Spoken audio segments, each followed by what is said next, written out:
Keith, it's very typical, especially nowadays with houses taking longer to sell, where there's situations where the seller has a house to sell and they have another house to buy.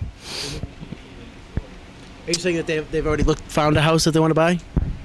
Or let's just take it that for that situation, or maybe in a general situation too. What's the best advice you can give someone, especially because usually they might be in a situation where they have kids to place in a school, or for whatever reason they need to sell and buy as quickly as possible. What's the best, from your experience, what's the best advice you can take?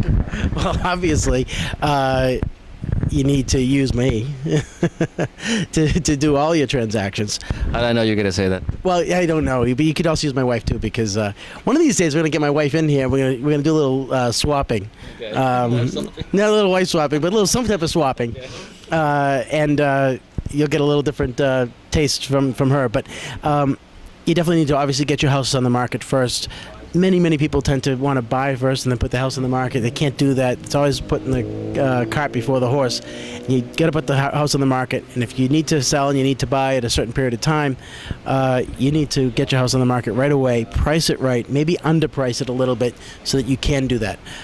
In the instance where you found a house that you want to buy and you know that you need to sell and you need to get a certain dollar amount, that's when you're in a little bit of a jam, and it's possible that you can go to your loan officer, do a little mortgage refi, get a little cash out of your existing house before you put it on the market, and then you can put it on the market and you have a little cash so that you can buy the house.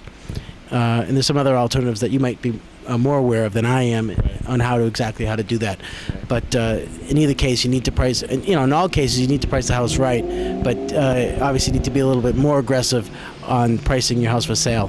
The key to that whole equation question that you just gave me is selling that house. Right. That's the key. Right. You're exactly right, and I think even if you were selling a house and weren't planning to buy right away, that's advice that they could take too. A lot of these sellers have these listings on the market for so long only because they're very unrealistic about the price. Is that right? You're absolutely right, 100%. Okay. Thanks, Keith. You're welcome.